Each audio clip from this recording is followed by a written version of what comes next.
my goodness. Alrighty then, chat room. You know what time it is. Even though it's Wednesday night post Dynamite, it's Real Graps issue 80. As per usual, I am Gardy, your host, and I'm joined by Tux. And we will take you through the week in wrestling. And I haven't done a news corner in a bit. I mean, we did a little bit ago, but what are some news things that we have here? I think potentially because Moose finished up with TNA, that he might, keyword might, there isn't any traction. I haven't asked anyone. I haven't looked anywhere. But I don't know. The Roman Reigns picture might go a long way. That's all I'm saying. Moose took a picture of Roman Reigns. He posted his fucking little highlight reel with TNA. His contract is expired. We might have a Moose en route to NXT, which is crazy because he's like 50. Fucking lateral move, nigga. I mean, hey. What? He can't even get you main roster? The fuck is it? Like, what is the Roman Reigns picture worth anymore? Roman Reigns doesn't even know who that guy is. I thought he was some random nigga in a gym. That's exactly what happened. Wrestle. Oh, like Indies, right? Nah, no. He's right. Indies. I was working NXT like a year ago, gang. What are you talking about? A year ago is crazy. Don't bring that up to me. I'll laugh. I'm pretty sure it was a year ago. It was a year ago. It was last year. But still, I'll laugh, nigga. I don't care. It's so funny that Moose has been in TNA for like over 10 years and only held that world title like twice. Actually, let me check before I talk shit.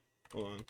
Cage match, Moose. Let's see. 42 years old. He'll fit right in with WWE. TNA World Champion 2 times. Yeah, okay. Oh, wait, no, hold on. Yeah, 2 times. Oh, 3 times. Sorry, 3 times. Because he was Impact World Champion and then TNA Wait, no. That's 2 times. Never mind. Yes, so 2 times. Okay, got it. There's a whole generation of me that only knows Moose and TNA. I mean, he was a TNA guy for like way longer than he probably should have been. Like, let me see. Matches. Can I get the long match statistics? There we go. Wait, no, that's the wrong one. Where the fuck is it? There we go. Career. Yeah, he was in TNA since 2017. So yeah, that's literally almost like he was in TNA for almost double. Actually, no, that's like triple, quadruple. What's the fucking quintuple? This nigga was like, he was in TNA quintuple the time he was in Ring of Honor. Because he was in Ring of Honor from 2014 to 2016. And then the following year, he would go to Impact and stay there till literally like last week. So yeah, he was in there. He was in TNA 5 times longer than he was in whatchamacallit, Ring of Honor. So either way, his contract is up. He's done. And who knows where he goes. I highly doubt that he would be in AEW proper. If I had to guess, would I didn't say that. If I had to guess, it would probably be Ring of Honor. But I full, my nigga. I think if not Nick Khan, one of them other niggas would like to have Moose somewhere in that WWE office. And they did just clear up a bunch of space. No shade to anyone that got released, but they did clear up quite a bit of space. With Sheamus leaving, with the New Day leaving, with them firing Aleister Black. Forgetting they fucking sent that nigga to the curb. I think we can give Moose a little maybe a 100K a year. You know, a little vet minimum. I mean, I guess, right? I was gonna say 80K, but I don't know, man. That sounds crazy. A little lower. You go 75. 75. I mean, isn't that what the NXT niggas make? Isn't that what Shorty said that she was making? That she couldn't that she needed more to live? I feel it. I'm not gonna argue. Which I get, but that still came off a little bit crazy. It is a little crazy. But considering that, I mean, we said it then, but niggas make you pay for fucking everything. You probably really only taking home like 55. Which, I mean, after taxes, like, what is that? It's like 40 something? Or is it like 50? Yeah, I don't know. Like, if you're making 75 after taxes, what is that? Is there a website to check that? That's what we should be using the internet for. How to see what you make after taxes. Paycheck tax calculator. Take home. Okay. Select state. What is this shit? Florida. Marital status. Single. I fucking hope. Salary. Pay. Let's just say it's monthly, right? and the annual salary would be 75K.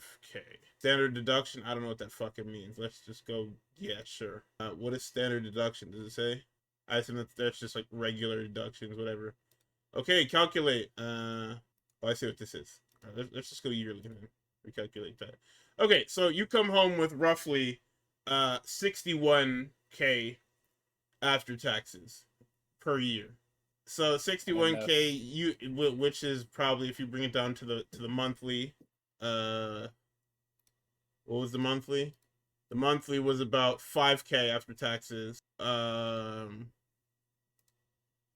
mean, where you live? If you live in I almost said Orlando. What the fuck is this shit at? Where's the Performance Center?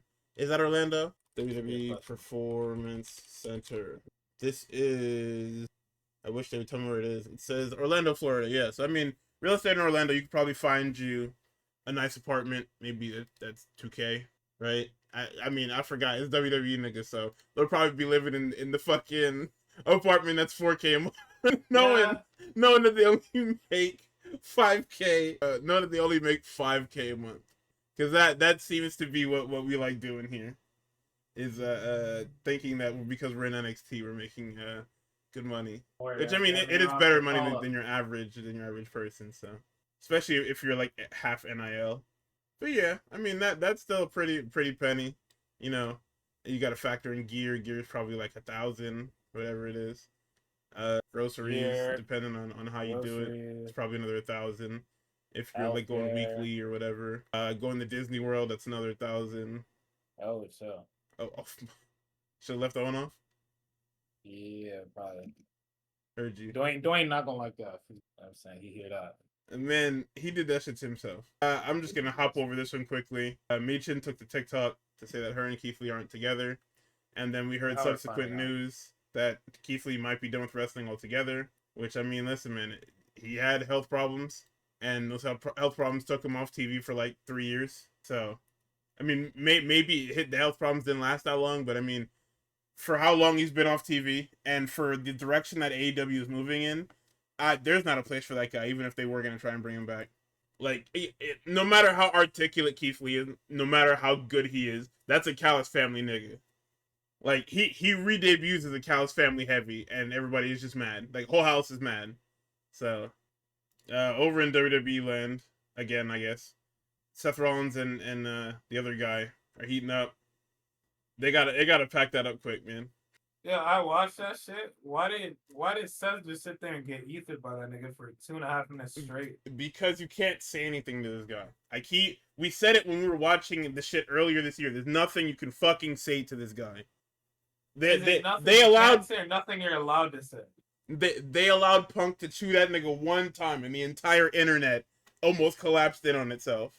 You seen how them niggas was talking. You seen the conspiracy theories of people saying that they were telling Roman to hold his punches as if he didn't say everything everybody else was saying.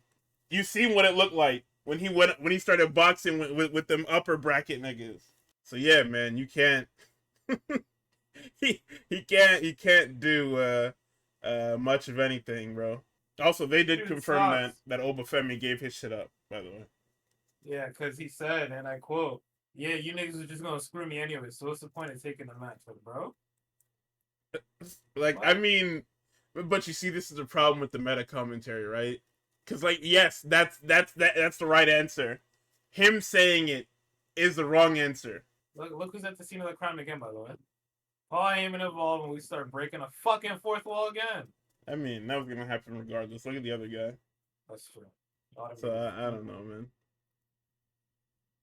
More discourse with WWE not being able to spell Minnesota.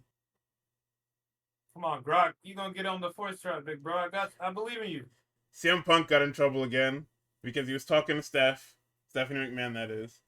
And he said that he wanted to that he's here to make sure that the next generation gets paid and they need to work less. And everybody was like, oh, didn't he say guaranteed money was ruining professional wrestling? This guy's a hypocrite. And it's like, well, I mean, two things can be true, right?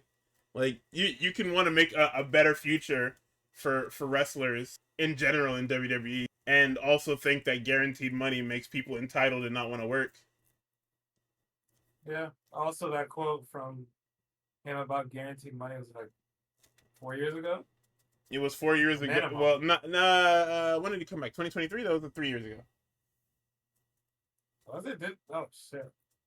Yeah, because I'm pretty sure that was the thing. It was a sit down after. It was the Helwani thing, the tell all or whatever. Oh sure. Where Tony Khan decided that he was going to air the footage of Jack Perry getting bitched on TV. Yay, Jack Perry!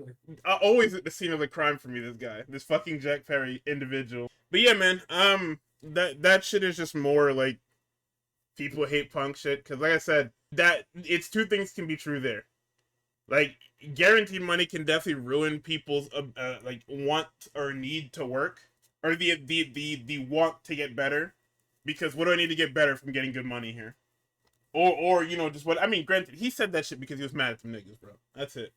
He said he was mad he said it because he was mad at them niggas, but like I said, two things can be true.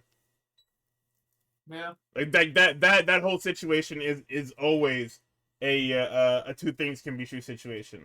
Because like yes, like across the board, like even inside and outside of wrestling, people should be able to work less and make more.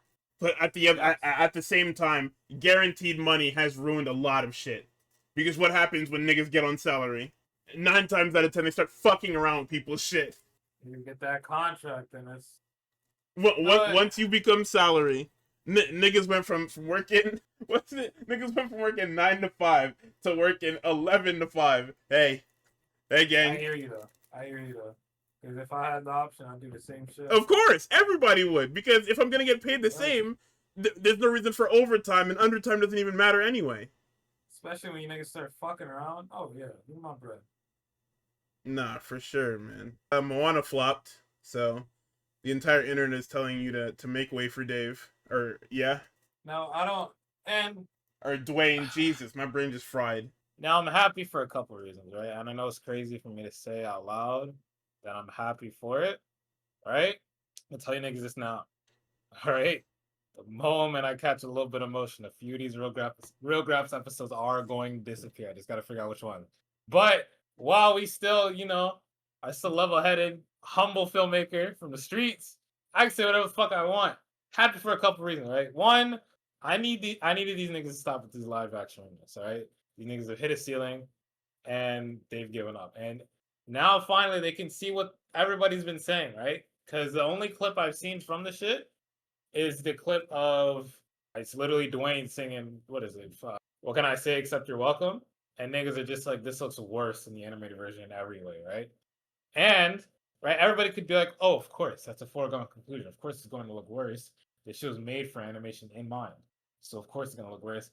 Yes, but there are times when niggas can take a creative approach to something like that and make it not as good as the original, but you can make it at least unique and be like, oh, I see what they tried to do here. This looks pretty at the very least, right? Niggas did not do that. It's basically the animated shit, but with less visuals, and niggas tried less. So I'm glad that they're getting whacked on the head. That's reason number one for me being happy. Reason number two is obviously if Dwayne comes back, we all are going to be there. Every single one of us listening, even you that's currently typing, I will not be there. Yes, the fuck you will. I'll drag you by hook or by crook. You will hear about these Dwayne minutes every fucking week. Those 17-minute Twitter videos, you hear about every single fucking minute of it. I'll be there for. I missed the first one.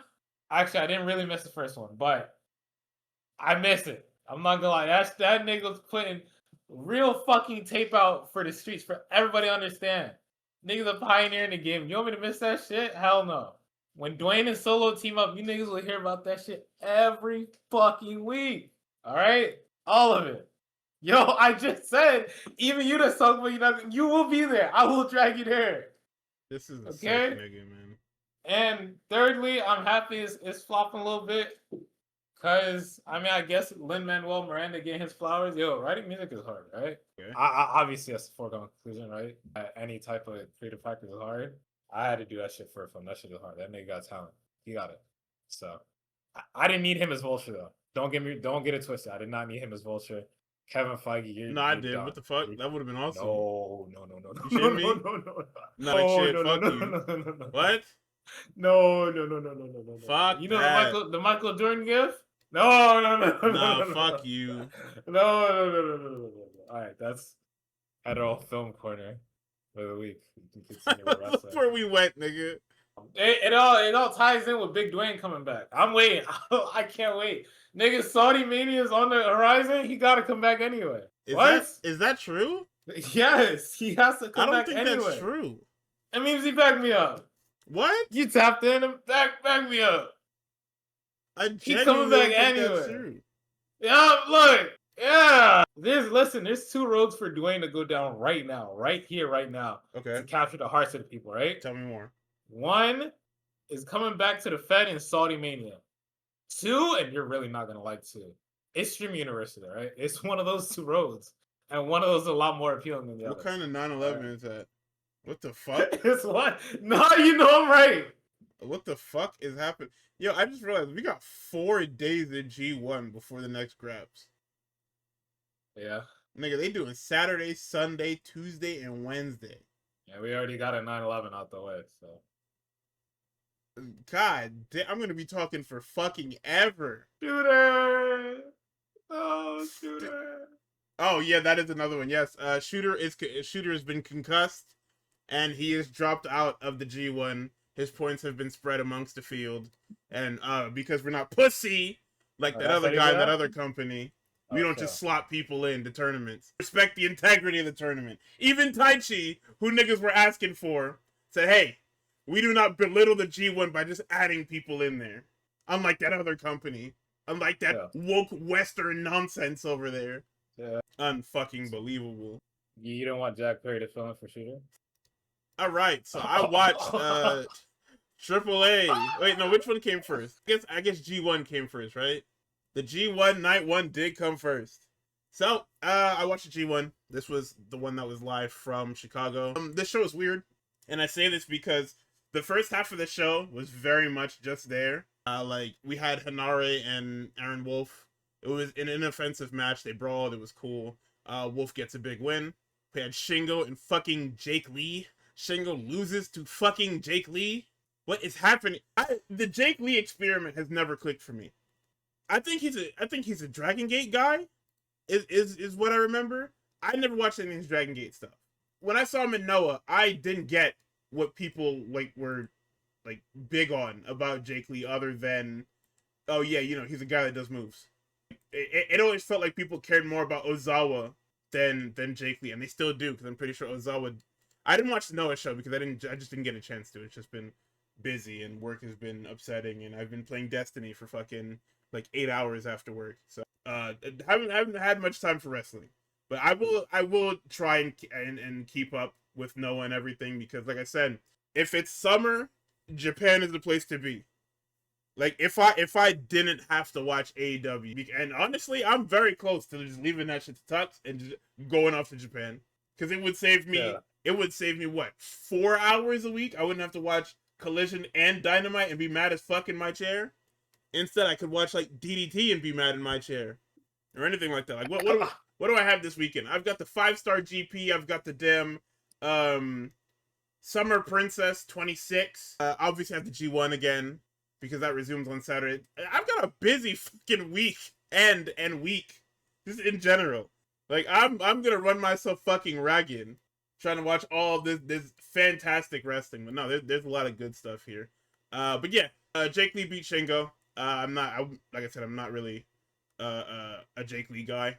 Send Jake Lee back to Noah. Yes. If you quit AEW, it means you have to accept all the slander I put on Mox's name. I mean, that's not true. That's just not true. Like, 2 things can be true. We keep saying it. You can think that he's a terrorist. He's just not a terrorist. Just how it works. Sorry. You know the fucking what's the word? You know, subtext where it's like what did that nigga say about when white people do domestic terrorist acts and then they put a family vacation photo. That's what it is with John Moxley. Like, anytime you bring it up, I'm just gonna put a picture of him and his loving family. That's it. What are you gonna do? Him and the Death Riders spin around in a circle. That's not what I said. Oh, my phone. This nigga has an entire family. That's not his happy family. That's his work family. Are you gonna put a picture of him braiding his little girl's hair? Yeah. Oh, okay. That's gonna be nigga. When they leave Kenny Omega upside down, face mashed in, I'm posting family photos. You kidding me? But what Omega did for them to leave him upside down? What do you mean? Omega ain't do. If anything, Moxley initiated by calling him a broke ass bitch. He is a broke ass bitch. Not a broke ass bitch. Fam, you won the world title back when we didn't have like world class threats. Man, I had it when Brian was here. Nah. Oh. Nah. Oh. I'm not counting that one. Sorry. Okay. I'm not falling for that one. Okay. Like I hear you. I'm not falling for that. No. You're good. I understand. That's my bad. Yeah. We'll talk more about that. But you know, that's very funny that this nigga defended it against Phoenix in his first go around. That was the second match he ever had with it. But yeah. Back to the G1. Oscar and Narita. Okay, Ren Narita. I looked away for a while. I don't know how long this took, but when Evil left New Japan, there was like a vacuum, right? Like he left an evil shaped hole in the House of Torture. And for whatever reason, I guess not even a hole. He left like the mantle, like the little cape he wears or whatever. He left that, and Narita picked it up, and now he's dressing like Evil. He's got the funky little bodysuits. He wears the little mantle or whatever. He's the leader of House of Torture. I didn't know this until today. Because I saw him wearing the fucking bodysuit, and I said, that doesn't look right. What the fuck is that? Then they told me that he's the leader of House of Torture. What is going on in any facet of House of Torture lore? There are Japanese fans out there who love House of Torture, and I have to ask why. And the answer can't be that you think all of them are hot. Because there are 4 niggas that look disgusting in that faction. Nigga, there Yujiro, Kanemaru, Dick to Go, and fucking who the fuck else is in there? I mean, yeah, it's just them. They look upsetting and disgusting. But yeah, Oscar was able to disable Ren Narita by choking him out, and the ref called for the bell. Yuto Ice got a big win on Okan, and the Yuto Ice and Great Okan match was where I was like, damn, so far the matches really aren't speaking to me. And then they told me to shut the fuck up because the next match was Shota Umino and Zack Sabre Jr. Shooter and Zack. This is the rematch from the 2025 Tokyo Dome main event. Fantastic fucking match. I would implore you to go watch that. Zack obviously wins because he hits the Michinoku driver after hitting the Zack driver and hitting a sleeper for 3. Next up we have Hiroki Goto and Sonata. This is, like I said, where it starts to pick up. Sonata looks good enough, but unfortunately it's not enough. He gets hit with the fucking death combo. Sonata gets a roll up. He goes for a discus lariat. Goto misses the discus lariat. Sonata swings wildly and gets caught in GTR for 3. We then get Yuya Uemura and Callum Newman in Block B. This was another fantastic match because Callum's got that fucking shoulder thing that's bothering him. And for whatever reason, he keeps doing the crowd dropkick, where he gets a running start and dives into the 5th row, like from the floor. By the way, like he jumps over the barricade to dropkick this nigga into the 5th row. But of course, we get a Dragonplex by Uemura. We get a twisting roll through. Newman hits Kiss the Crown for 2, and then make way for 3. Bolton Oleg and Ryohei Oiwa easily. This one is easily. I'm gonna tell you, you need to watch this match. Like I haven't heard people talking about this match. Everybody needs to watch this match. If you want to see fucking Haas combat, you want to see 2 thick motherfuckers fight, this is the match. Because these niggas did everything they possibly could have to try and kill each other. And it was fucking awesome. I'm not even good. Okay, I'm going to tell you who wins, obviously, because that's my job. But Oiwa does get the submission victory. But you have to see this fucking match. Because this shit was fucking tough. And in our main event, we get the Tokyo Dome main event of this year rematch in Yota Tsuji and Konosuke Takeshita. It's a slow start. We get exchanging headlocks. Let's see, what do we have here? We have Silver Linings for 2. We get the Marlow Crash avoided. Takeshita, the fucking asshole, goes for a super Russian leg sweep off the top. Scariest thing I ever did see. It was a double down for 9. Takeshita stops Red Shoes. We get a slugfest. Tsuji gets flattened. The Zahi knee is attempted. A Gene Blaster for 2. A knee by Tsuji again. Or no, sorry, a knee by Tsuji in general. That gets kicked out of at 1. Takeshita swings wildly, gets hit with Gene Blaster. That gets a 2. And then we get the Fire Blast, the new Fire Blaster for 3. Have you seen that fucking thing? That thing is ridiculous. Fucking Fire Blaster? Yeah. It's a spear that when he makes contact with you, he swings you around and hits you with the fucking Sidewinder suplex. Like, I've never, like, it's some Kinnikuman level bullshit, bro. Nah, man, that shit is tough. Because when I saw him hit that onto Newman, I was like, oh, that's totally what separated that guy's shoulder. But no, it wasn't that. That was actually, like, that's, like, impressively safe, which is awesome. So, post-match, Tsuji thanks everyone for coming. He apologizes for kind of, like, slurring his words because Takeshita hit him hard as fuck. Asks Chicago if they're ready for the G1. Thanks them for coming again, and then tells the DJ to hit his music. We get backstage notes. Nothing really of note. Everybody kind of just says, yeah, I'm looking forward to my next match. Having a good time. Uemura says that he sees Callum Newman as a rival and he wants to fight him more. Callum walks in. He's bleeding from the back of his head because he fucking clipped a chair, I'm sure, on the damn dropkick into the crowd. He then says, Uemura, if you want a rival, you've got it. Then he says that he lets Billy and the captain know that he's gonna see them niggas soon, since you pussies won't come to Japan. Nigga, you're in Chicago. Okay. You're in Chicago, Illinois. He also, I didn't realize that this was his first time in America, because when he said that, I said, is he retconning his Dynamite appearance? I checked, that shit was in fucking Canada. Ah, nigga. So he absolutely did not lie. I'm not a liar. I was like, damn, I would retcon my AEW appearance too. Fuck that shit. But no, he was being factual. And that was the G1 Night 1. Solid show overall. Definitely lacked because, like, where New Japan is right now, you're gonna kind of have these holes in the card because a lot of the guys just, their styles don't really click with each other. Like, New Japan right now has, unlike years past, have a lot of guys who aren't necessarily good at leading. Like, if you look at the front half of this card, what was it talking about? Like, Hinare is a solid guy, but he's not really going to go anywhere. And it's not a bad thing, because you need guys like Hinare.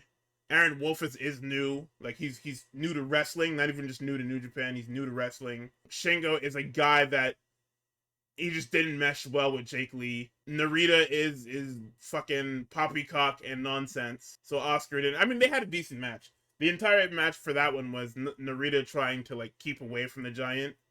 So it made sense, but it wasn't really, like, engaging. It wasn't fun and engaging like a David and Goliath match can be. Yuto, I think Great Okan, these niggas just brawled. And it's weird, right? Because if Yuto Ice is choosing to brawl against, like, the accomplished Great Okan, who's, like, an accomplished shoot fighter, it's kind of weird to allow Yuto Ice to do that. But, I mean, you gotta get that match over with anyway. And you want him to get, like people are super high on Yuto Ice, as they should be, because the Knockout Brothers thing is very well put together.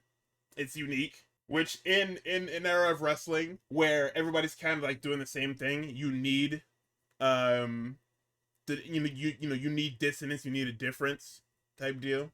So, I hope to see good things from the rest of this tournament, because it's been a lot of, night 1 was engaging, and it was good. For lack of actual analysis, it was good, it was fun, I enjoyed it a lot. But from a technical standpoint, they need to what's the word? They need to format these cards a lot better. It also might have been because of the crowd, because the audio was a bit weird on this show, as well as the crowd not being, like, super into anything until the back end of the card. And I think that's because they were very much there for those, for those guys in the back end, right? Because, like, yeah, you have Shingo by himself for the most part in the front of the card. But then you get to the second half and it's like, yeah, you got Shooter, you've got Zack, Goto, Sonata, even if you're not even a Sonata guy like that. You've got Uemura, you've got Newman, Oleg, Oiwa, Tsuji, and Takeshita. Like, these were the people that they were very much looking for. Like, the main event was the hottest the crowd was all night. because they know that these are the big dogs, right? They know that these are the two former world champions. They saw the Tokyo Dome match, and what a fitting way to end night one than with a rematch from that match. So, you know. So, AAA this week is in Arena Potosi. We are in San Luis Potosi. Ray's facial hair is fucking disgusting. These are the walk-ins, by the way. He's got this shitty little fucking goatee. Dom pulls up in the lemon lowrider. Grande comes in a scooter, and he's got festival dancers, and they're marching him in. The opener of this show is Dragon Lee, Jack Cartwheel, and Mini Vikingo. This was Twitter's most hated of the weekend because Mini Vikingo and Jack Cartwheel recreate the Osprey Ricochet superhero spot. You know, like they put their own flares on it, but niggas were very much not looking for it. So everybody fucking hated it. Let's see. So we had some cool stuff. We had a tornado by Mini on the cartwheel. A C4 by Cartwheel on the lead for 2. We had a John Woo by dragging down the Mini Vikingo, sends into the depths of the commentary table. Sit out powerbomb by Dragon Lee. Styles Clash on the Jack Cartwheel. Oh no, this is the finish right here. So we have a sit out powerbomb for 2. Dragon Lee gets the Styles Clash on the cartwheel, but before he can turn over, we get a 630 Phoenix Splash by Mini Vikingo onto them, and Mini pins Cartwheel for 3. So El Grande's here. Ray comes in. He tells him to watch out for Perros del Mal. So they got attacked because he's the biggest dog in the yard, and then he can't fight them alone. Grande says he knows their legacy well. Let them come. He's here to fight a war. Dom walks in, huge pop, says, yeah, you can't do it alone because you're kind of dog shit. He says that they attacked him because they're weak, or that they attacked him because he's weak, and they may be right. Ray remarks that he finally showed up to work. Dom says, nigga, I came back, and then there's dogs running around waiting to rip my head off. Congratulations. Good job. Which is true. You made him come back at a time where there is literally a pack of dogs swarming the arena, attacking people indiscriminately. Like that is fucked up. He then goes on to say that he didn't interfere in the mask versus mask because he knew Grande was gonna win, and he knew he was gonna face him at Triple Mania. And this is the big storyline that we have going now from now into Triple Mania, where Dom says Perros del Mal are targeting both of them. If they attack him, he'll have his. If they attack Grande, he'll have his back, and Grande should have his back. If they try to attack Dom. Grande says he'll believe it when he sees it. So we get Dorian Roldan with Omos. Mini Vikingo walks up and says that Dorian chose the wrong Vikingo, and then Omos shoves him away. This is where we get an El Ojo in-ring promo. Dorian calls Rey Mysterio a fucking fraud and a neglectful GM because Vikingo got hurt because he had him wrestling on Raw or SmackDown and NXT and Raw and shit. Ray comes out, he tries to declare Omos the new Latin American champion. Ray comes out and says, yeah, it's not happening. Tells Omos to give him the belt. Omos peacocks him. Omos then shoves the belt into that nigga's chest because Ray threatens to suspend him indefinitely. And then he says that we'll crown a new champion next week. Fucking Wepa Man shows up in a pre-tape to say that he wants the Latin American Championship. Where are you? What the fuck do you mean you mailed the tape in to declare for this Latin American Championship? So we have a Ray presser. He says Verano Escandalo is a 3-week televised event with a main event each week. I don't know if this was week 1, but he announced a couple of matches. He announced the 3 main events will be Phoenix and Mini Vikingo versus the Campeonato Cruzeiro. It's going to be Shani, Flammer, and Catalina for the Reina de Reinas. And La Hiedra, Laredo Kid versus Fabio Pache and Joaquin Wilde. It's a #1 contenders match for the Parejas Mixtos. And next week, he'll give a further update on the Latin American Championship. They ask about Andrea because she was fired during the Mask versus Mask build-up. And he says, yeah, he owes her, he at least owes her a conversation. And he invites her to AAA next week because they have a lot to talk about. I hope you guys know where this is going. Ray's gonna bring this lady in here and she's gonna get her head beat in by these fucking dogs. Which is crazy. You're gonna let this nigga's girlfriend get kidnapped by some dogs. Yo, they're making Rey Mysterio look very bad. Like, way worse than Dom describes him. You know, we got to build him back up. We got to let him get dropped on his neck a little bit before he comes back as the greatest of all time down here. Yeah, okay. In our main event, we had Money Machine versus Noisy Boy and Epidemius Jr. I saw, like I said, Money Machine is my favorite AAA act because I just think they're fucking awesome. They're luchadors that wear suits and all they care about is money. These niggas are literally fucking called gold and silver. Oh, that's tough. And then I realized what this was. Because if you remember last week, we had the other tag match, and that was interrupted. Of course, we had the singles match between Abismo Negro and Fiscal. But this week we have the tag match, of course, because it wasn't announced. I should have known better. PDM attacks. They lay them niggas out. It's a DQ finish. They tear Epidemius and Noisy Boy's masks completely off their fucking heads. Give me that. They beat down Money Machine. They strip these niggas. Like, they don't take their masks off. They rip the suits off these niggas. Angel hits Angel hits the gnarliest double stomp. Daga calls out Grande Americano. He comes out to a monumentous pop. Los Americanos are here too.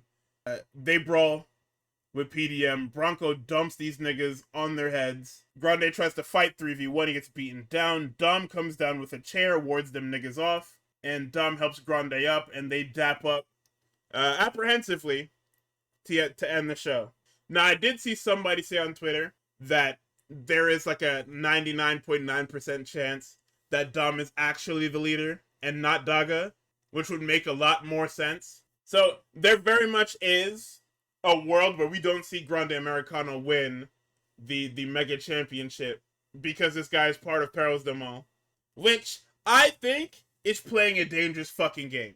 I think we should just crown the guy and not, like, absolutely fuck him WWE style, because AAA is used to doing shit like that too. So, like, it's not out of their wheelhouse. So I genuinely hope that we just, like, finish what we started in a reasonable amount of time. Dom leading a better group in Mexico. I would say it's about the same. I think it's just down to booking, because the Judgment Day has potential, or had potential, I guess I should say. It's just WWE had no interest in using them past, hey, we have a big heel faction. But yeah, no, the Perros del Mal have a lot of potential as well because of who's in it. Like, there's 3 hoopers that Bronco Nima can learn from, that Bronco Nima and Carmen Petrovich can learn from, in Daga and Los Garza. So we'll literally have to let this play out. I hate saying that because it's a dangerous fucking phrase that's only used for WWE because they're so bad at fucking storytelling. But we'll actually just have to let that shit play out. We're not bad at storytelling. We're the storytelling company. We just tell stories in a manner that people don't find agreeable. They don't like. They don't enjoy. They don't really get inspired by it. It's not anything anybody wants to do. It's all those things, but we're the storytelling company, all right? Tell me more. We're gonna send our finest white boy down to Mexico, and we're gonna put his name at the top of the executive producers. And if any of y'all are booking the show, no, you're not. So yeah, niggas completely erased Borash from production. No, I saw Mark Calloway. Who is that? Spanish for Mark Calloway, nigga? Oh my god, nah, niggas gave Undertaker all the props. Poor little Borash actually writing the shit.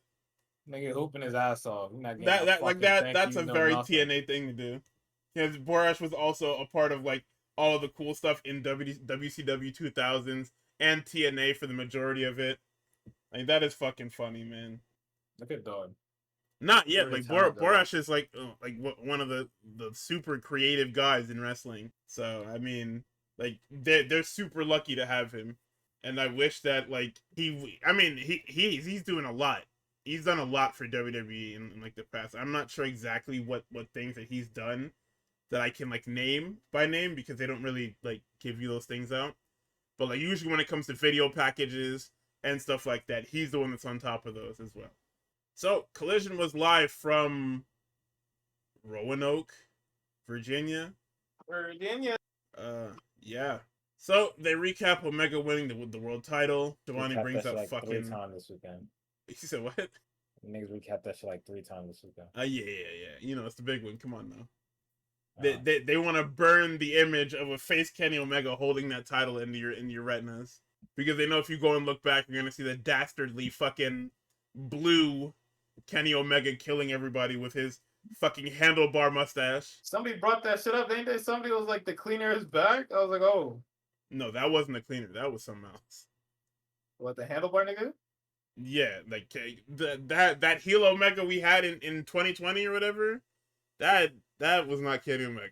That was not the cleaner. I don't know what that was. That was not the best bout machine. The god of pro wrestling. That was like pure evil, nigga. Oh. That was literally like niggas picked up like Death's fucking hat and put it on, and you're like, oh, okay, that's not good. Because remember that's when that nigga and Tony Khan sunk TNA. So he also sunk AAA too. He was holding the Mega Championship at that time, by the way. So we start out the Roanoke, Virginia edition of Collision with Hangman Adam Page. His hair looks like shit. He's wearing his funky little suit, or suit jacket, I guess, his sport coat, whatever you want to call it. And he comes out and he starts talking about fucking gardening. He starts talking about birds. He starts talking about fucking seeds and all this other. Get to the fucking point. There's no stopping the gimmick, all right? There's no fucking stopping the gimmick. This guy fucking sucks, man. I left the same way I'm gonna come back in. Talking about my plants, nerd. my flowers, forgetting a vasectomy, you know what I'm saying? You know how it is. That's ridiculous. To cut his extremely long-winded dog shit promo down, basically he says he's gonna stick to his word. He's not challenging for the championship ever again. Asterisk pending, of course. But he lists out all the mid-card titles he can win, and nobody believes him. He then calls Kevin Knight a dipshit, and then brings up Speedball, because Speedball is in the main event tonight. To lose. He's a loser. And then he goes about his way. So Hangman is back into the fold, but he understands his position, and he's ready to skip some lines elsewhere. So we open up with an actual, after that we get our actual opener. It's Katsuyori Shibata, it's Bandito, it's the Ring of Honor World Championship. This match was super fucking cool. I will say that I need Shibata to wrestle more on television. I don't know what's keeping him off television, but if Shibata is legitimately cleared to wrestle, there's no reason that he shouldn't be wrestling every other week, if not every week. The aura is keeping him from wrestling. The aura, more like Tony Khan forgets that he has fucking killers on his roster because he's got so many people. We gotta keep the mystique up. Yeah, whatever, man. That's a nonchalant nigga, bro. Let's see. We get a penalty kick by Shibata. We get the Axe Bomber. Bandito hits a fucking capo kick out of nowhere. That was sick. I popped for that. Cool guy, Bandito. Shibata goes for the dick punch, but it's blocked into a Lamahi Straw for 3. And then my next line of dialogue was, this nigga couldn't even beat Shibata, Jesus Christ. Because having Bandito beat Shibata with a Lamahi Straw is crazy. Nigga, if Shibata was on a 19-win streak, and he wasn't going to win the title, Bandito should just beat this nigga. Like, I don't know what's so hard about definitive wins. You're acting like if Bandito beats this guy with the fucking 21 plex, this guy's just gonna fade into irrelevancy. You're the booker! Like, he acts like he's not the one booking the show. I don't know what's wrong with this guy. You can beat people because you can build them back up, bro. It's your show! I kind of like the delusion, though. I can't lie. Like, it's not like you're playing a fucking My GM save where there's an AI above you telling you, yo, if this nigga loses, you're fucking fired. I kind of like that, though. I kind of like that. The delusion? It's fucking crazy, bro. We have a Harley and Cheetah segment. It's nothing important. Skip this. I skipped it. Lexi's with Speedball. Speedball swears he's gonna beat Davis, then the winner of Doyle and Andrade. Chat, who's gonna tell him? Chat, who gonna put their hand on Speedball's shoulder? The seed height. So now you have it. Oh yes, the seed height. What a fucking awesome movie, man. Fuck. No, that nigga went crazy. That shit is ridiculous. Harley Cameron versus Hikaru Shida, TBS Championship. Chad, what you think? What you think happened? I'm sending this one to the crowd. What you think happened? Yeah, go ahead, tell us. Chad, I want to hear it. I want to hear it from y'all point of view. What you think happened? It's low key not what you would think. Like low key. What the fuck are you saying? That shit had a lot more time than I thought it would have had. Yeah, and I that was thought it the would have problem, been nigga. I thought it would have been a smoke show. It was supposed to be a smoke show. But is there a DQ? No. It wasn't 50-50. It was like, what was it, 65-35 or whatever? Yeah. It was 65-35. That Hikaru Shida is slightly struggling to put Harley Cameron away for whatever reason. And not only that, they also had the shittiest match I think you could possibly fucking have. Because Harley Cameron has no idea what the fuck she's doing. Shida is like, well, I have like 12 minutes to put this together and make it seem like reasonable. They didn't do anything. They brawled some more. Somebody hit moves. You know, this person hit moves, that person hit moves. There was no real, like, cohesion during this match. It was very, like, if, you know, people call matches, like, video game matches, because people, like, don't really sell. If anything, this is the actual video game match. Like, if you actually watch niggas load up 2K or AEW Fight Forever, this is what the matches look like. It's niggas hitting strikes because they know that if they go for grapples, the shit is gonna get reversed. This shit was tragic hoops. Shida has now, like, I guess, refined her little submission thing. It looks a little less shit now. And then Harley taps out, but she doesn't let go. Aminata makes the save. We building up Harley Cameron. He's been trying to for the last 2 years, and I'm not a fan of it. It's not working, but I respect the hustle. Like, he's trying, and everybody's trying to be really nice because people were overly mean to Harley and made her delete socials. So now we have just created a fucking paradox where there is the Harley Cameron monster, not in a derogatory sense, just cannot be defeated because nobody wants to say what they need to say. Like, the course correction is the big problem here, because we all know that Shorty should not be on TV like that, but nobody wants to fucking say it because they don't want to be seen as mean, which is fair. Yeah, like they're not even presenting it the right way. They're not. Hey, I mean, if that's TK's thing. You got it, bro. You got it, bro. Because there's ways to do it. You partnered her up with Willow because you wanted her to get a big win and a title and whatever. And instead of sticking with that and keeping them in the tag division, you shelved your tag division and eventually had them lose the belts to people who also are getting shelved for the most part. Like, do you not see the issue? Are we, like, supposed to conveniently avoid the issue? Yes. Like, I just don't get it. I don't know, man. I wish I knew, because like I said, there's ways to build Harley up. There's avenues to do. Like, she very much needs, like, reps. It's the same thing with Marina. They need to wrestle outside of AEW. Like, you need to start mandating people take dates. If you're not wrestling on Dynamite or Collision, you have to take at least 2 dates a month. Or something. Because this is fucking ridiculous, where you have these people that, like, that TBS fucking Survival of the Fittest, that shit made me sick. This shit made me sick. Because nobody had nothing was talked about in that fucking little shitty ass 6-pack challenge they had. Nobody had any spots planned. Everybody was just fucking around till Shida ended up winning. Legitimately made me sick. Fuck, man. Lexi's with the lethal twist. Seidel says, hey, stay away from that other bald nigga. The other bald nigga walks in. Ricochet calls him a fucking loser. Seidel calls him a bald, and this triggers Ricochet for whatever reason. As if everybody hasn't been calling him bald for the last 3 years. I don't know. So, Fletcher is with Doyle, Davis, Beretta, and Cage. He calls Takeshita a loser. He brings up the boys' matches.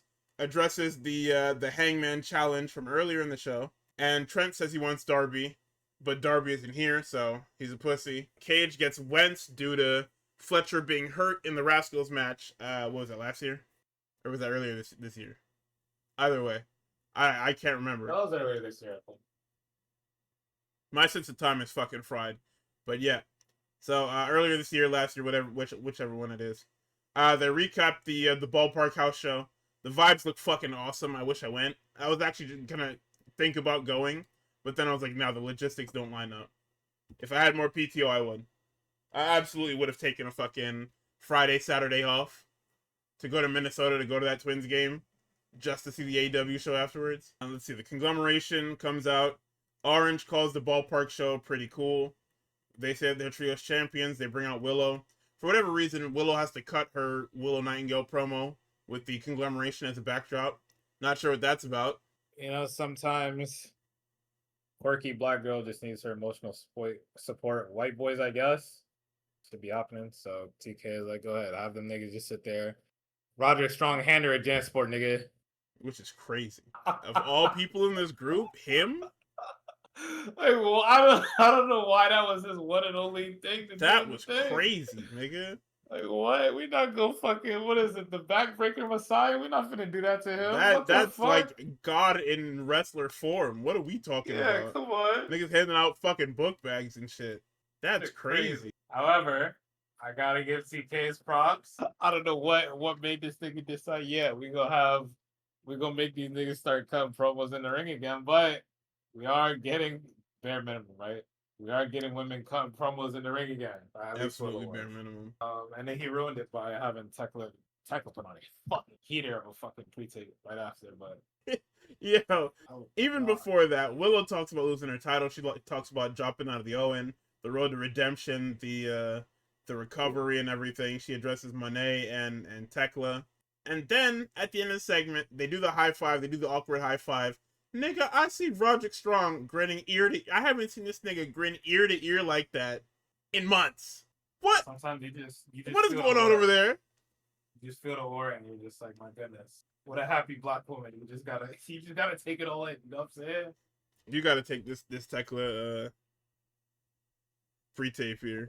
So Tekla hating ass. Leader. She gets up here and she says, I'm gonna paraphrase, I don't remember it all the way. But she addresses because I don't know how whole house is mad right now. She starts with Mercedes. She's like, Mercedes, I ain't really got much to say to you. You seen what I did? You the CEO? You seen what I've done to president, so I don't even have to really fucking address you. Beating up poor Taro Okada. And they're not done. She went back in on that nigga like a day or two later. It's fucking crazy. She said, "Divine Dominion. I'm gonna let my young niggas handle y'all. All right." Crazy really people to set up, by the way. Crazy setup. I love it. I love it. Crazy setup considering like what happened the last time y'all matched up with the niggas. But yeah. All right, I gotta send my young niggas at you because I got something else to do. And then for whatever reason, she decides to use the rest of the promo time to go on Willow, which I understand they're about to match up against Redemption. But what's really going on? So she says, right, Willow, listen, I see the play, all right? I see the parlay, I see the play, I like it. All right. You know, you get hurt, all right, you drop out of the Owen, and guess what? A casino gauntlet drops down into your lap. You take that and you skip the line. I couldn't have put the shit better together myself. Yeah, no, I'm glad she addressed that. I'm glad she addressed that because that does look crazy as fuck. It should have me. That looks crazy as fuck. That like there's a random battle royal right after the fucking tournament ends, and that gets you an earlier shot. An immediate title shot, like not even like a after all in. It's like right. It's not even right before. It's like in 2 weeks. Like what? Crazy shit. Crazy scene. Like, dude, that's not fucking crazy that you named a #1 contender immediately after the tournament ended that gets a shot before the fucking tournament winner? Like, that's crazy. She then says, it's all good, you know what I'm saying? You come back, you film your little pre-tape show happy and smiling. But babe, what the power? But here's the thing. See this belt I got? The reason why you've never had it, why you've been floundering around as the face of TBS for so long, you've never been the face of AEW, because you're parading around like a baby. With me, I'm a full-grown woman. That shit is fucked up, man. I was like, no. My goat is getting ethered a little bit. What's happening? Ethered in a fucking pre-tape, too. You can't even say nothing back. No. Yeah. Getting ethered in a pre-tape is the craziest fucking thing I've ever seen. I had niggas saying, nah, we can't let Willow beat Tekla. Let's keep this Tekla reign going a little bit longer. The fuck up. Everybody shut the fuck up. All right? It's a good free tape, but don't stay focused. Damn. That shit is fucking funny, man. Oh my goodness. I forgot how she ended this shit, but I'm sure it was raw. She passed it off to Sisters of Sin, who God. then Well, I addressed like that, bro.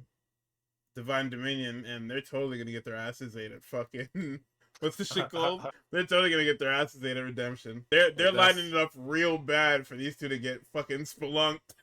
It's good because we're at least past the 5-minute white girl challenges. I don't think that thing goes. It goes 8 minutes out of 5 minutes. Fuck it. 8 minutes is an improvement. All right, we gotta take the increments where we can get them. Hopefully, it's on the main show too. It might be crazy if it's on the main show, but it's not on the main show. No I trust in my Go Sky Blue. Nothing has to be said for, especially after fucking Dynamite just happened. Nothing has to be said for Megan Bain and Lena Cross. But yeah, that main event was pretty fucking awesome. That's what took us so long. We were supposed to come on like immediately after, but I did my job, and I went and got the last part of the show to rewatch because we were supposed to. We skipped that Darby Allin shit though. Nobody watched that, man. Nah, niggas watched that. Who? Let's go next. Let's go to the next segment. So we get the Death Riders versus Top Flight, Commander, and AR Fox. Don't. The lineup is Yuta, Garcia, Moxley, Castagnoli. Pac is fucking gone again. He off doing some shit. Sorry. Pac is disappeared into the fucking ether again. We have no idea where he's at. So I said, why the fuck is Top Flight? Okay, no, because it's crazy, right? Because Top Flight comes out, AR Fox is behind them. Nigga, Commander gets his own entrance. What the fuck? We heating up Commander, nigga. What the fuck For ever? What? We're heating up Commander to get his ass beat in multiple showings. Yes. They got that ass beat 3 times. Let's see. Nigel says you should judge Moxie by his actions and not his words. Shivani says okay because he admits what he does. Nigel says, nigga, if a murderer admitted to what he did, it'd be okay. Shivani says, yeah, because if he admitted it, he'd be in jail. What the fuck is wrong with you, man? Well, hold on. Might not be entirely wrong. I just said, man, what the fuck is wrong with you? You're okay in murderers just because they said they did it? So they're gonna go to jail. AR Fox and Commander are showing you exactly why they should be used and not be in Ring of Honor Purgatory, and we just keep ignoring them. We use them to just make everybody else look good. That's all. Yeah, while I was watching, I was like, yo, there's like a 60% chance this happens, but when Willie wins that fucking title, I need me an AR Fox title match. I don't know how he's gonna get that shit. Yeah, AR Fox title eliminator on Dynamite. Yes, I need it. 15 to 20 minutes. Thank you. Whoa. You're getting 1 seg, baby. No, sorry, 2 seg. You're getting 2 seg. That's it. For a title match? No, 15 to 20. You're getting a little tenor. Well, you're getting 1 commercial. Don't even trip. I'll walk out. I'll never come back. Let's see. Moxley bites Dante Martin's face. I said these boys some dog shit. Jesus Christ. I don't even know what happened. I guess because they're getting stomped out. Oh yeah, them niggas are getting killed crazy stuff for a little bit. We get a Volcon roll into the Dragon Tamer. We get the stomp for 3. Post-match Moxley promo. He says it's too easy. It's Saturday night. They're live. The humidity is thick. They love the heat. High altitude is high altitude is a excuse made by out of shape losers who don't train enough. Kenny Omega's broke ass is not beating Ospreay. It's the Death Riders versus the world, and I agree. You know, I'll let him get away with that. Let him get away with that because that was a really good match. Now, does it have AR Fox tax and Skyflight fucking flippy dippy tax? Skyflight, nigga, that is Top Flight. That is 2 of them. Top Flight, it don't matter. Whichever one that shit is. Is it firing on all those tax cylinders? Yes, but it's a good match. So Mox can get off whatever he wants. We're gonna look the other way. It's all good. Divine Dominion chirp in here, and they say that they're disgusted by a tag division. They look at Sisters of Sin with some disgust, talking about y'all are some hardcore wrestlers. That is not nothing to be proud of. You niggas are not violent little things. Y'all are desperate. You niggas are techless bag carriers who will never win the tag titles. This is done. It's done. Don't even have the match. It's finished. Nah, Nigga, no, man. This shit is done, bro. Yeah. Like, we have to understand that there's things that we just cannot say before the match even happens. Bro, this shit is done. They already, like, we're past Sisters of Sin already. It does not matter. Sometimes we just gotta reel the promo back a little bit more. Say, hey, you know what? If y'all challenge us, let's see what y'all got for whatever the fuck down the line. Don't ether them immediately, fam, because the size difference already looks crazy. Even in wrestling brain, I know what y'all are. I know what they are. I know this is gonna be a smoke show. However, you need to give me, the viewer, the illusion that they have a chance. Don't have the fucking two Greek goddesses stand there and say, damn, we're going to kill the fuck out of you, and that's okay. I believe in the Sisters of Sin. Anyway. Oh, dude, okay. We keep doing this fucking bang bang gang shit. Enough. I don't give a fuck if it was funny. Stop doing it. They teamed up with an animal shelter. They did a cute little promo.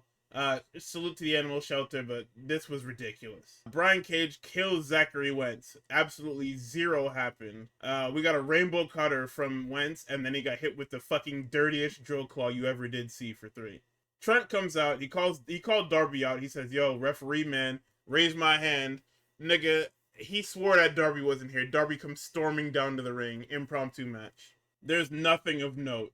We get a coffin drop to Cage. Trent hits strong 0 on the apron.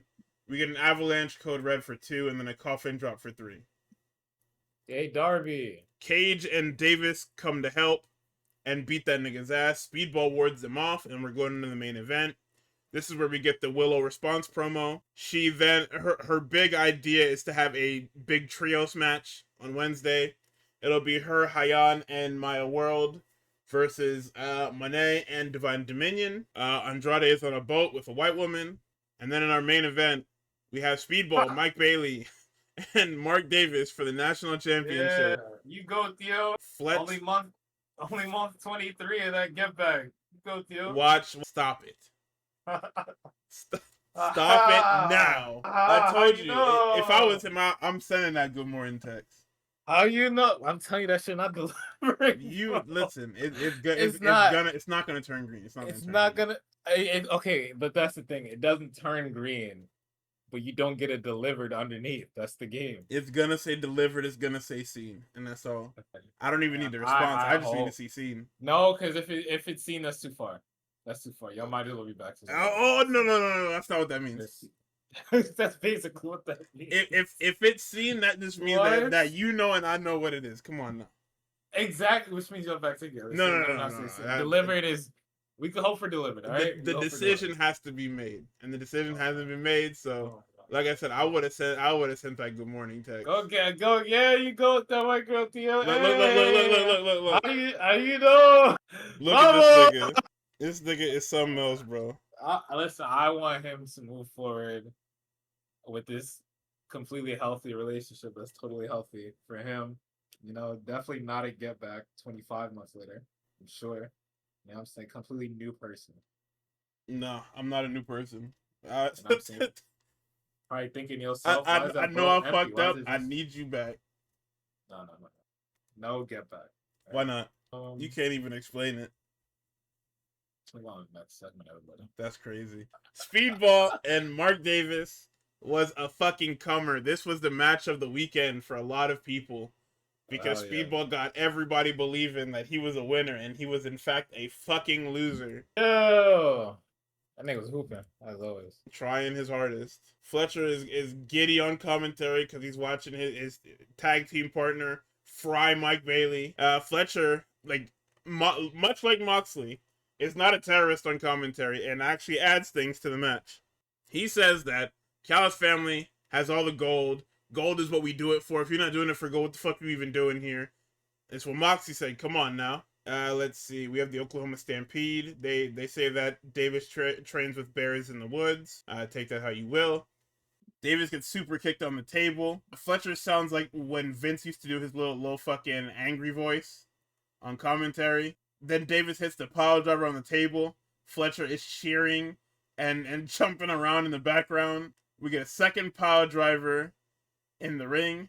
Nigel calls this nigga Speedballs, Mike Bailey. Speedball gets the shooter. The shooting star is sent on for a 2.9. Davis gets the rope. Let's see. Ultimate weapon is missed on the apron. We get a suplex throw onto the apron. And then close your eyes and count to fuck for 3.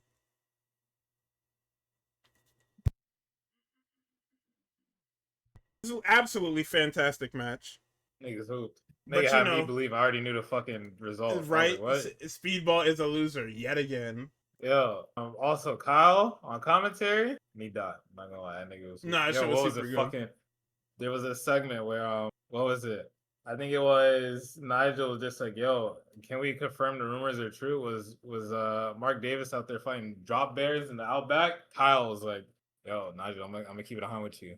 That is a fucking myth, brother. I don't know what a drop bear. And I said drop bears don't exist, nigga.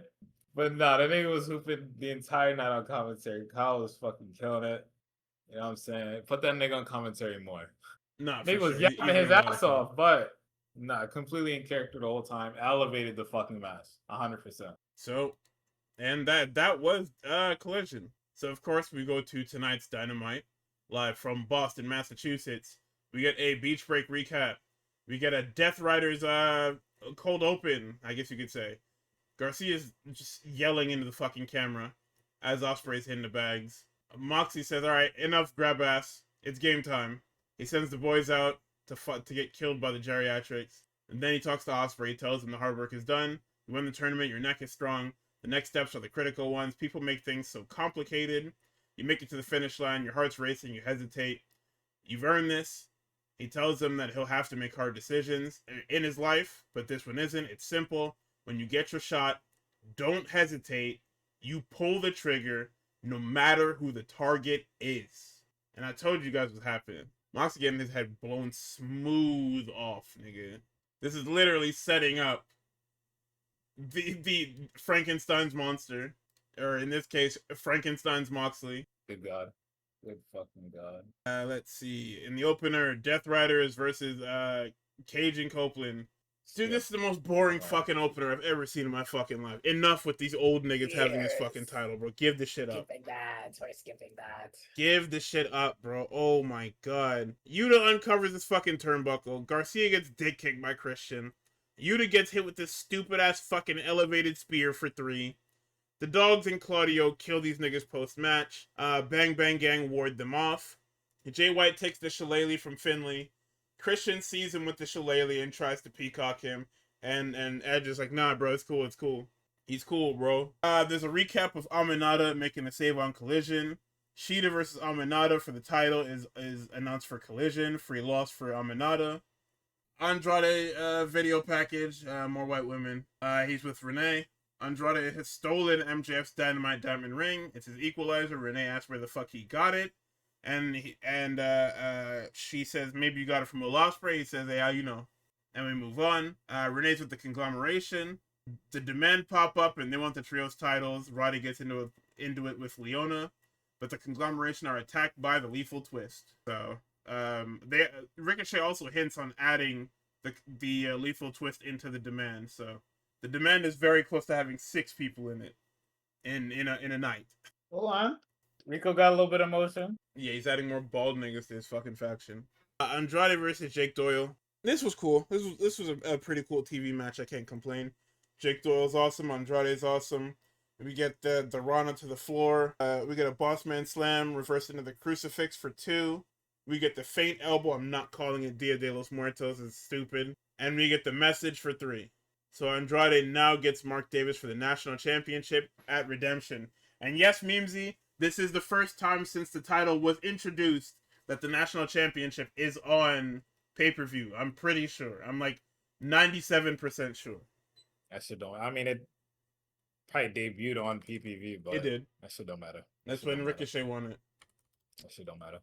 Jack Perry was not getting that shit on the fucking PPV. Main card? Oh yeah, we're not doing that. That shit did not make it on the pay-per-view. No. That shit made it on the YouTube. We're not doing that. Niggas had us on trailer TV. That's what I'm saying. Fuck that. I'll be damned. You put me on some fucking trailer TV. Trailer TV pre-show. Fucking... Not even YouTube live chat. Had that shit sharing airspace with Big Boo Major. Hell no. I'm saying. That totally was on what show was that? That was what the fuck is that? Is the one that's after Revolution? I don't remember them pay-per-views. They got too many of them shits. Oh, what's for Revolution? Okay, cool. See, I'm just not paying attention. But let's see. Omega Celebration, Kenny comes out in a suit. The Bucks come out in their shady little shirts. They switch the titles because we love wasting time. Ospreay comes out because we love wasting time. He tells the Bucks to leave. They discuss some nerd ass shit. Ospreay says that they're Goku and Vegeta, and I almost turned my entire PC off and went to bed. Well, like Saints, bruv. God damn it. Come from Planet Vegeta. Please. You know, John Moxley, he's not really like Frieza if you think about it. It's more like Swerve Strickland's Frieza. Look who's Frieza, by the way.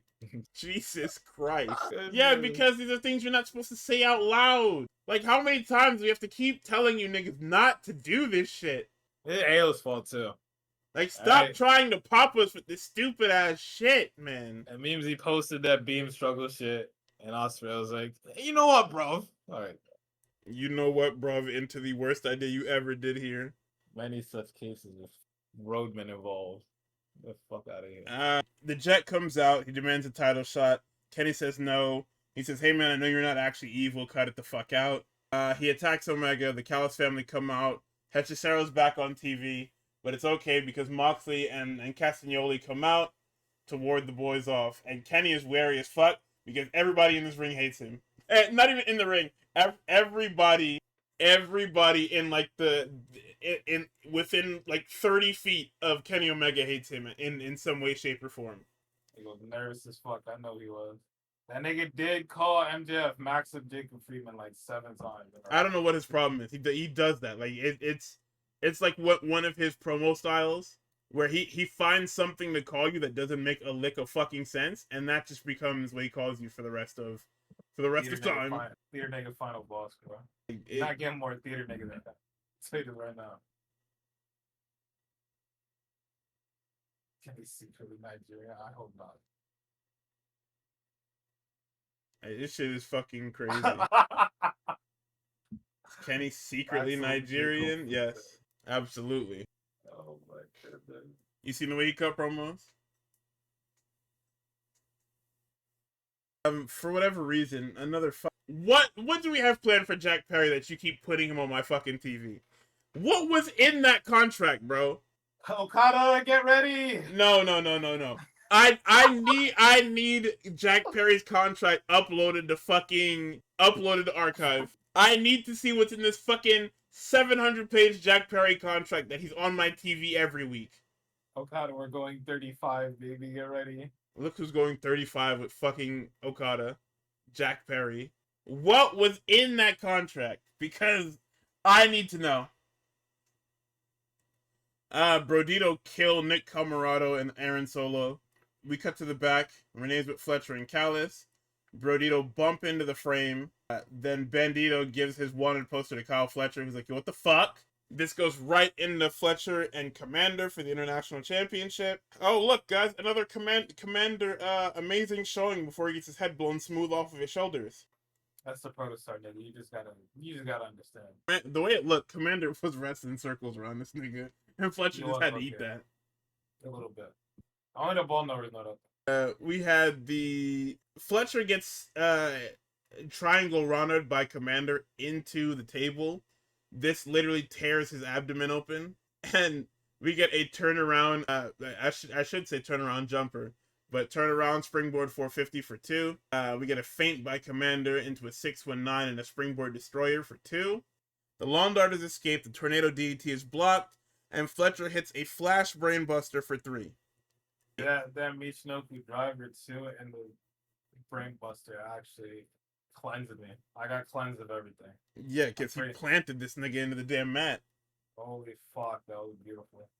Like, if you want to know what being driven into the mat looks like, that nigga Commander got slammed into the earth, nigga.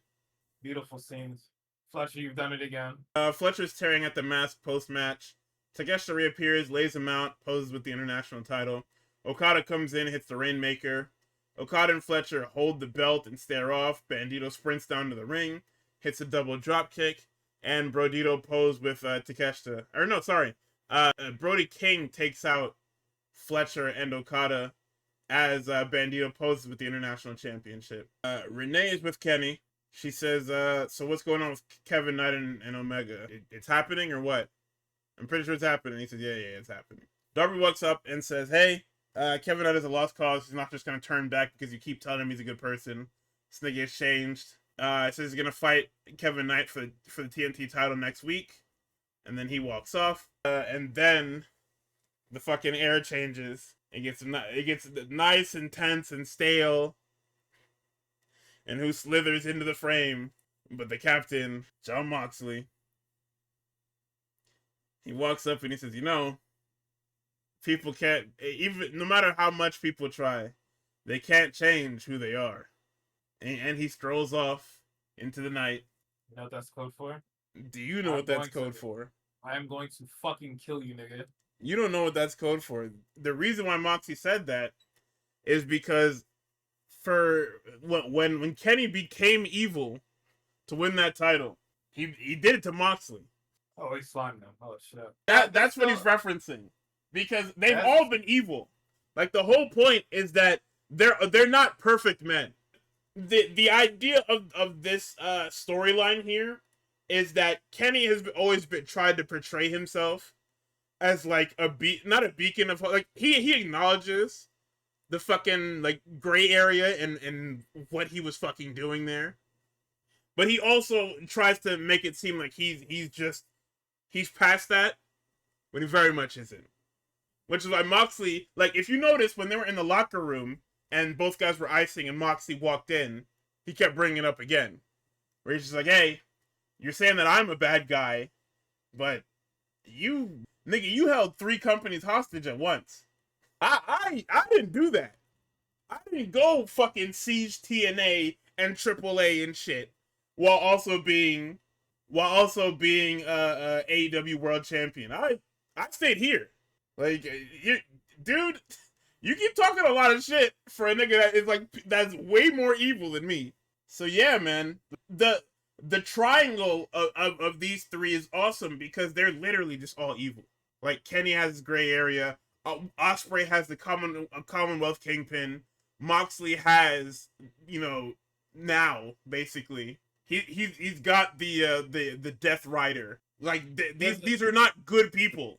These are not beacons of hope, no matter how much they want to change. Did I hear Garcia incorrectly, or did that nigga say Will has a Death Rider patch on his shit?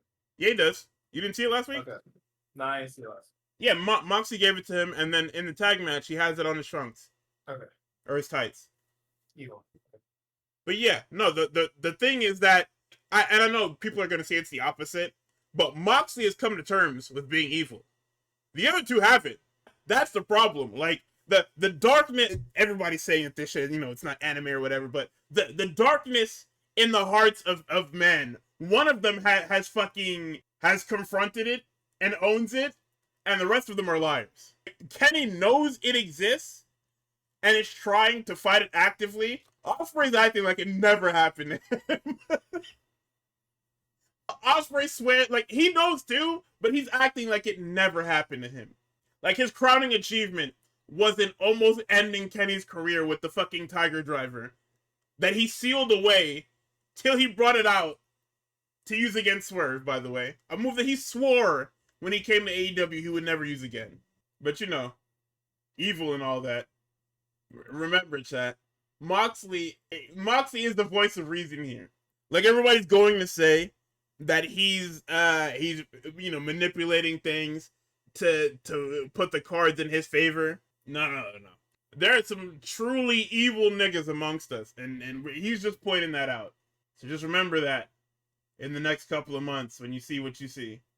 And like I said, if they're smart, that Commonwealth Kingpin shows up again at some point. So we get the Brawling Birds with Renee. They want to fight somebody. Doesn't matter where, doesn't matter when. Obviously, they're getting something for Wembley. If I guessed this like 3 weeks ago, but it's probably going to be them and Divine Dominion, if anything, because there's nobody else. They haven't really set anyone else up. Modern World and Hyon are not getting that title match. And if they do, it's a smoke show. Sisters of Sin are absolutely not winning that title match. They already told me that for sure. So if anything, it has to be Brawling Birds at Wembley. So Windsor and Ospreay can hold their title belts up as the show goes off the air and all the pyro goes off, and Jon Moxley is sitting on the ramp. Much like what Swerve did for Hangman last year. Jericho's bringing back the Painmaker. Ciampa says, yeah, I got something else to do. I'm not going to deal with whatever the fuck that is. So he's got an open challenge on Collision. Darby Allin versus Brian Cage totally happened. Backstage, Okada and Fletcher are living. Fletcher says he can defend this title against anyone. He'll be the best of all time. He says he wants, who the fuck did he say he wanted at Redemption? Is it Bandito? The most wanted? Yes. He wants the most wanted at Redemption. And Okada is kind of in the background like, hey, nigga, you know it's my title too, right? Hello? So, we're on a collision course for Fletcher and Okada at some point. And if I had to guess, that's probably a triple threat of some sort is probably the all-in match. Or he probably has to run the gauntlet pack because, I mean, actually, no, it can't be a triple threat. Actually, no, it can. Because the G1 ends on like the 18th of August. So that's like 2 weeks or whatever to insert. Yeah. No.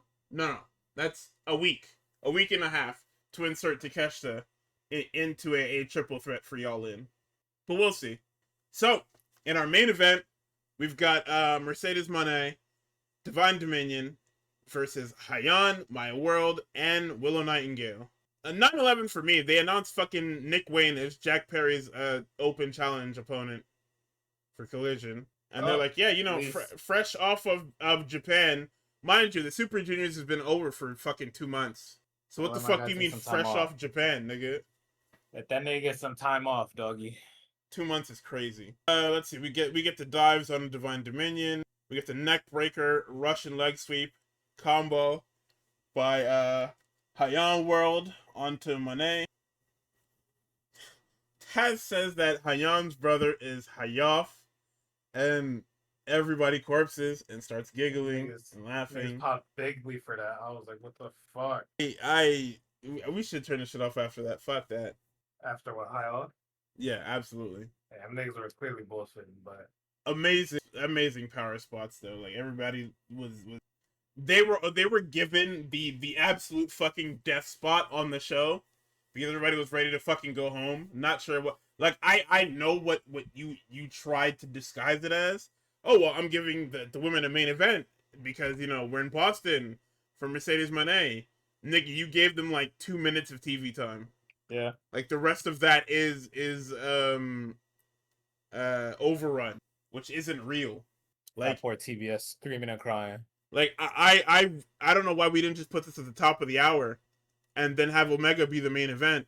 And then you do your big ass brawl. Or better yet, open up with the fucking thing. Open up with the celebration and have it loom throughout the fucking show. I don't know, man. It's just so fucking weird how this is structured. Like, this is the most begrudging and backhanded TV main event I've ever seen from an individual. Like, I genuinely don't know what to... I mean, like, what is it about... I mean, I know what it is about Mercedes that's, like, polarizing. Is that she's not gonna let you fuck around with her. To a fault. Like, to the point where it's kind of fucking annoying. Poor Dave. Okay, no, that was different. That was crazy. He's still getting whacked on. Did he ever upload that? I don't think so. It's over again. Yeah. It's not even her. The streets is already lighting that nigga's house up. I assumed it was gonna be in this week's Observer, and I mean, at this point, whatever he gives it is whatever he gives it, man. I like just get it over with. How long ago was the match? What, last month? That shit was 2 weeks ago, right? Yeah, it was. Yeah, 2 weeks ago. No. Yeah, yes. Yes, 2 weeks ago. Yes. I think it was like 2 Fridays ago. He was like, "Nah, I gotta check back in," and then last Friday he just didn't do it again. Yeah, I mean, because he said he didn't get around to it. Alright, you bullshit. I mean, I can believe that because that nigga watches like everything, and he doesn't just watch wrestling either. There was a fucking UFC thing that happened this week as well. You really bullshit. Nah, this one specifically, I don't tap into UFC like that, but old boy coming up and blowing his shit on the fucking first kick, you bullshit, bro. Okay, there's a whole card, man. Come on. You could definitely throw that little match on right after, even though it's probably his bedtime. Yo, what the fuck? Bedtime. This nigga is up into the wee hours of the night. Nah, you need some rest, nigga. This is the funniest nigga ever. But yeah, that was Dynamite, and that is the weekend wrestling. I've got the craziest week ahead of me. I'm not gonna hold you. I got some homework. I did my homework today. Oh, okay, hold on. There you go. Now, this one wasn't very inspired, but so go on. I decided to go back. I think I'd floated the idea a couple times of just watching it, but I think randomly my YouTube was just like, oh yeah, here's fucking Bryan Danielson's debut, or sorry, Adam Cole and Bryan Danielson's debut in AEW. And I was like, oh shit. And then I found out that I think I talked to you about this, Guard, that Kenny and Danielson decided to just have a match. Like the fucking, the match that niggas post whenever you trying to hype some shit up. Yeah. Where it's the niggas just standing across from each other and the crowd is going fucking ballistic. I did not know that match was on Dynamite. Yep, free TV. I was like, what do you mean that's just a free television match on Dynamite? I always thought that was somewhere. No. Regular episode of Dynamite. What the fuck? So I was like, well, that was the Grand Slam one, right? Yeah, Grand Slam. Yeah, I was there. You were there? Oh yeah, niggas did say it was. Oh, that's tough. That's super tough. I'm not gonna lie. I'm pretty sure that was the same show with the fucking Cody Rhodes, Malachi Black, whatever the fuck that was. Sure was. I saw that shit. I was like, oh. I was like, damn, this is old. Oh god.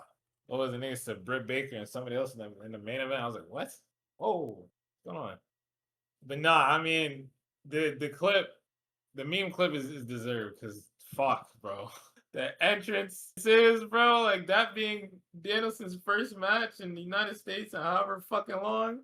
I was like, golly. Yeah, man. And then, bro, just everything. Fucking the chops, the yes kicks after the chops. Fucking Kenny doing the fucking Snapdragon on the LED panel. That honestly it might need to bring back. Even though it's probably a bitch and a half to fucking transport. Shit look cool, so I'll take it. Kenny doing a Snapdragon, going to the top of the ramp, and then fucking nigga was damn near floating in the air on that V trigger, bro. I was like, fuck, this thing's out of a video game. Nah, Jesus Christ. Kenny was out of his fucking mind, man. Niggas were going. Fucking Danielson obviously doing his thing with the submissions, and then Kenny is just such a great performer in the rings where it's like, nigga Danielson has 4 fists of the fucking label lock in. And Kenny is like, I can't get caught. I can't get caught. And it's so realistic and believable to where he can get out of it and get to the fucking rope. I'm just, fuck, man. This is real fucking wrestling right here. And then all the fucking V triggers, fucking, I was fucking moved, bro. Don Callis barely having hair. I was moved, bro. It was a different time, man. We're chasing the highs, bro. Absolutely. And now it is gonna sound a little crazy that like 6 out of the 7 fucking matches I've watched for homework have been Kenny Omega matches, but I've missed a lot, right? Ever since I stopped watching the Fed in like what year was that? Fucking 2013, whatever. I've missed a lot of just like outside shit, and I feel like a lot of outside shit revolves around Kenny Omega, so I had to go back and tap in. But no, that fucking V trigger after the Snapdragon on the fucking like apron, that's gonna live with me forever. I'm not gonna lie, I'm taking that with me. That's coming right with me. I'm putting it in my Duffy. Fucking hell, bro. Insane. Holy shit. And Danielson is him, bro. Nah, the vibes were fucking immaculate that night. Nah, you were there for history, bro. Like that was. Listen, yeah, man, I'm telling niggas, early AEW special. Like, yeah, no shit. Niggas no shit. If you compare the rosters then and now, obviously the roster now shits on it because they signed every like monumentous free agent they fucking could. But back then, when they was like trying to win the arms race by signing like the younger guys and everything like that shit was special, man. Like Danielson coming out and being able to wrestle and like, because WWE basically like they didn't clear him. And then when they did, he was just food for fucking Roman Reigns. Like to come to AEW and immediately just start hooping was just fucking awesome. What Mania was that? Was that 38? Whatever. I don't remember which one that was, but he stacked them niggas up and I said, wow, this is the worst title reign anybody has ever fucking had. Yeah, I'm gonna cut that off right before that, but I'm gonna need to watch that match because it might be hoops. JR on commentary for this one. I'm not gonna lie, them niggas was awkward as fuck. Niggas was talking over each other, and like not in like a good way. So I was like, oh, okay. But I was like, you know what? That's JR. We gonna think a nigga might be racist, so we might not let it slide. But you know what I'm saying? We gonna turn a blind eye because the Graps was good. So, um, yeah, no, early. I think it's just the fucking like. Oh, I don't want to say aura because it doesn't mean anything, but just the vibe, the aesthetic of early AEW, the tunnels, the fucking like the damn near what is it called? The fucking like the Hollywood billing for whenever people's like cards would come up for their names. Yeah.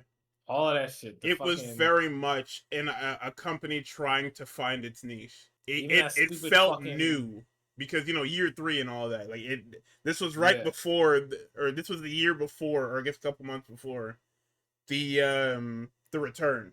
It didn't have that fucking that like I don't want to say stench because AEW now don't got that stench on it, but it's just like right after Cody left and right after Punk left, it's like I can understand being like a person that's like in the AEW and being like, all right, we lost a couple. So like you can't get over the fact, no matter how much you enjoy the product, you can't get over the fact that we lost a couple soldiers. When it's like really this was supposed to be like established, like this is supposed to be 1B. When it's like, all right, niggas from the 1B went back to 1A, right? Right. And niggas don't have that now. Now we got different problems, but you know, back then it's like, you know, at 2022 or 2023 period, whenever Punk left and whenever Cody went back, it's probably just like, all right, let's, you know, it's the fucking Brendan Fraser image where it's just niggas looking at you like that. Like, if you were there for them dark times and niggas ask you how's AEW this week, and you look at them like that, I would completely understand. Cause look at where we were at, bro. Nigga, it used to be Kenny Omega, Danielson, CM Punk, and Cody Rhodes all under one roof. And some niggas might be like, all right, fucking polar bear, but nigga, and I haven't. Maybe I need to tap into the fucking Cody Hoops back then to really defend him, but I like his work now. So he can't have gotten worse when he was younger, right? Cody in AEW was weird because like people have said it, and you can agree to it if you watch a lot of the early stuff. He very much moved as if he was the silent version of I'm not gonna be here long. It's not like the Malachi Black version where he's telling people my dad's coming to pick me up, but he very much knows that he is doing this to go home. This nigga was nearing the PK's popularity. Yeah, I see. Okay. Like he was very much a lot of the things he did in AEW after a certain point, like after he loses to Jericho and can't challenge for the championship ever again, it's very much just him like forming highlight reels till till his contract came up and WWE called, because he knew he was getting the call for the most part. Look at who locked him out of the fucking world title. I mean, he locked himself out. He wanted it like that because he didn't want to just be the guy to win the title because that was too easy. Like, and that was a problem with I think years 1 and 2. Because year 1 it was a major problem because the Elite were losers in year 1. Yeah. Like Kenny was running a washed gimmick at the beginning. Niggas decided to make Hangman's like alcoholism a problem on TV as well. The Bucks were just dog shit. Like that year 1 AEW was bad. Well, for the Elite, of course. But yeah. Like that they were running a fucking washed gimmick and shit. And that's why Kenny turning heel and the entire Elite turning heel except for fucking Hangman was a really like weird thing. Because Kenny very much became the God King of the universe in the most derogatory manner. Like, he was pure fucking evil. And then Hangman has to get over his fucking addiction to be the unlikely hero. That's why Hangman's character has always been fucking weird. Because Hangman's character is the hero who's very much the hero, but doesn't think he's the hero. Yeah. The people's chosen one, not the actual chosen one. Yeah, which is why all of his promos are like, I'm not supposed to be here. You niggas keep picking me, and I don't know why. So I don't know, man. It's been fucking weird. Yeah, like Memesy said, after Cody lost the stipulation, it was him going back and forth with the fans. They wanted him to turn heel. He said he was never going to turn heel because he wanted to be John Cena. He was hell bent on being John Cena wherever the fuck he was at. I mean, that's I mean, he was. Did end up being John Cena, but being John Cena come with John Cena problems, and John Cena problems is, nigga, we want you to have like not depth and all this other shit, but like, nigga, we want you to be more than just fucking company man, like to the T. Niggas is not having it, especially in the alternative. Niggas is not having it. Yeah. But yeah, no, him losing that stip to fucking Jericho of all people. Now that I know who it was, I'm like, wow, that's really bad. And like, he probably wasn't like Jericho probably wasn't that bad, but like, it should have went to a younger. It should have went to MJF, even though that would probably have cemented him as like the nigga. Even though right now he is kind of the nigga right now in AEW. Well, was until he got fucking killed by Roosh, but either way. And I'm AEW niggas that I'm digging. But I'm gonna have to tap in more. There's a lot more shit that I missed that I need to catch up on. There's two looming things, like two things looming over my head. It's CM Punk and Maxwell Jacob Friedman, and it's fucking Hangman Adam Page and Swerve Strickland.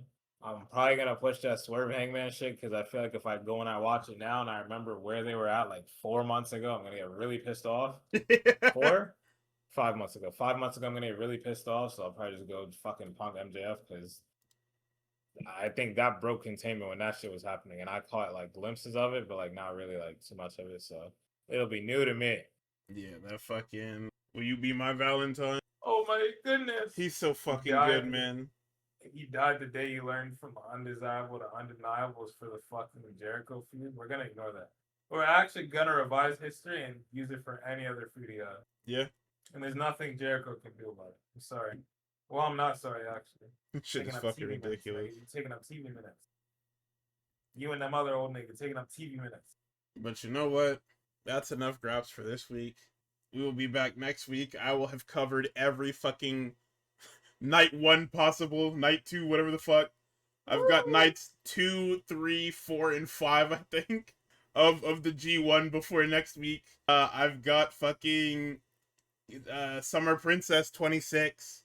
I've got night 1 of the 5-star GP. Apparently the Maple Leaf Pro show is happening, or happened tonight. Like it broadcasted tonight on MyAW. So I'll watch that tomorrow. I'm gonna be busy. So if I don't come in here with all of that, you just gotta understand, because there's a lot happening around the world. That, listen, man, look, I've listed off all of those like Japanese shows, and then on American soil, I'm getting fucking Jack Perry and Nick Wayne, man. Come on. I like Nick Wayne. What the fuck is the other guy doing here, man? Come on, move. I get to watch Tony Khan play in my face for the next fucking, what is it, 6 weeks? How many weeks are we away from fucking Wembley? 1, 2, 3, 4, 5, 6. Yeah, 6 weeks. 6 weeks away from fucking Wembley, and this guy's still playing in my face. Please, man, leave me the fuck alone. Do something productive or something. I don't know. But yeah, we will see you guys next week. Y'all have a good night, and Godspeed. Peace out, gang.